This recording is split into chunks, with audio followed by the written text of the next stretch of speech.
Добрый день, это передача «Акцент». В студии работает Анивера Акимова. Сегодня у нас в гостях исполняющая обязанности руководителя управления потребительского рынка, сводного и контрольно-правового обеспечения Государственного комитета по ценовой политике Элеонора Анваровна Фаизова. Элеонора Анваровна Фаизова, исполняющая обязанности руководителя управления потребительского рынка, сводного и контрольно-правового обеспечения Государственного комитета по ценовой политике, награждена почетным знаком за вклад в развитие ценообразования Республики Саха-Якутия. Элеонора Анваровна, здравствуйте. Так как изменятся тарифы на коммунальные услуги с 1 июля? Расскажите поподробнее. С 1 июля у нас произойдут уже плановые изменения по всей России. Как вы знаете, с 2012 года, с 1 июля у нас меняется плата граждан за коммунальные услуги. До всех субъектов правительства Российской Федерации уже довело свои индексы. По Якутии этот индекс составляет 6%. То есть с 1 июля текущего года в среднем по республике плата граждан за коммунальные услуги не превысит 6%. При этом различные тарифы на коммунальные услуги увеличатся различными темпами. Так, например, электрическая энергия у нас подорожает на 3,8%, газ на 4%, отопление, водоотведение, горячее водоснабжение на 6%, и в среднем по республике холодная вода станет дороже на 7,6%. При этом я хочу отметить, что окупаемость коммунальных услуг платежами населения она у нас сохраняется низкая, порядка 30%, и это один из самых низких уровней окупаемости коммунальных услуг на Дальнем Востоке. Понятно. А вот сравнить с другими регионами Дальнего Востока, мы на каком месте стоим? Такие сравнения мы, конечно, проводим, и уже в течение ряда лет платеж за жилищно-коммунальные услуги в республике семьи из 3 человек один из самых низких, ниже только в Еврейской автономной области. Примерно это 10 тысяч рублей. На Камчатке за такую же квартиру семья из 3 человек платит примерно 18,5 тысяч рублей. Но это все усредненные показатели, и мы анализируем не только уровень платежа, но и долю этого платежа в доходах населения, поскольку мы понимаем, что сам по себе платеж, его величина, говорит не о многом. И в среднем по республике эта доля составляет 9%. Ниже только в Чукотском автономном округе, это 6,5%. И в Магаданской области, в Сахалинской эта доля сопоставима с республикой. В других субъектах эта доля составляет от 12 до 15%. Также на сайте «Российской газеты» был опубликован очень интересный аналитический материал, называется «Кому на Руси платить хорошо?». Так вот, независимое агентство провело свое исследование. Город Якутск вошел в топ-10 городов с наиболее комфортным проживанием с точки зрения платежа за жилищно-коммунальные услуги. Вот по данным этого агентства платеж занимает в доходах семьи не более 7%.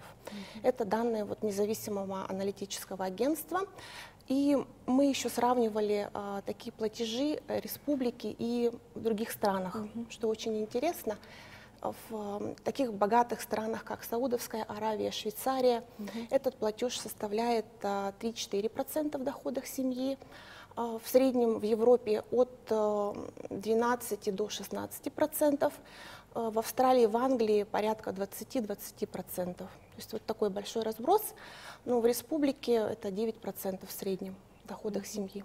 Понятно. А вот если ежемесячные коммунальные платежи слишком высокие, человек может рассчитывать на субсидии? Конечно, конечно. Мы понимаем, что в среднем 9%, но доходы у людей разные, есть меньше, есть больше. Поэтому в течение ряда лет правительством Якутии выделяются адресные субсидии.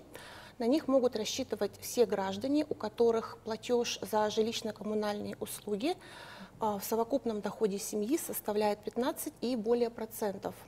Кроме того, для отдельных категорий граждан, это одиноко проживающие, неработающие пенсионеры, а также семьи с 5 и более детьми, в том числе студенты-очники до 23 лет, они имеют возможность оплачивать коммунальные услуги в размере от 0 до 15% в своих доходах.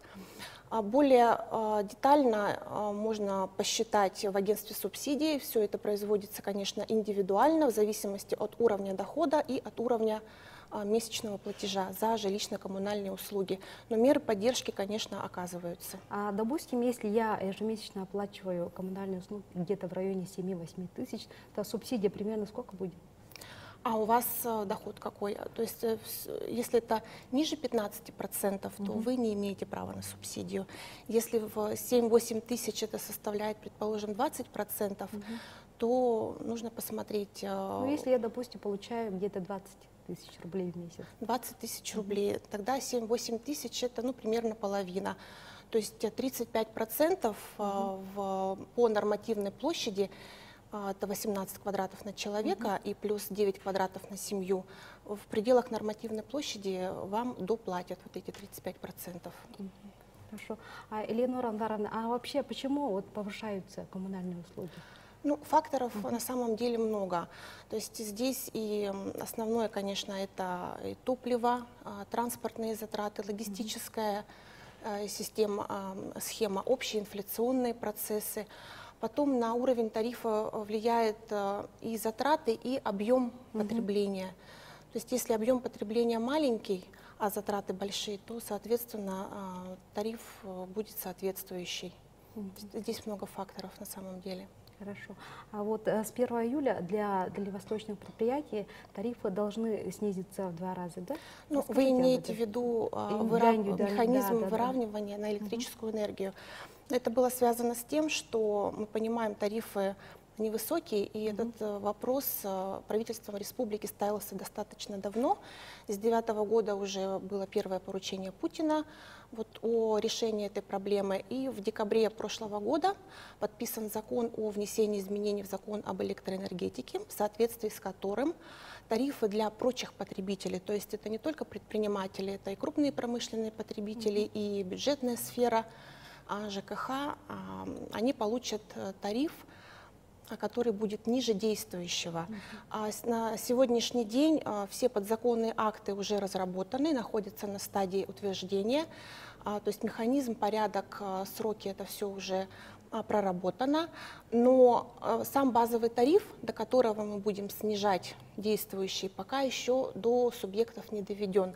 Поэтому говорить о степени снижения пока преждевременно, да, насколько это будет снижено, но снижение будет. Элеонора Анваровна, спасибо за разговор. Это была программа «Акцент». До свидания, до новых встреч.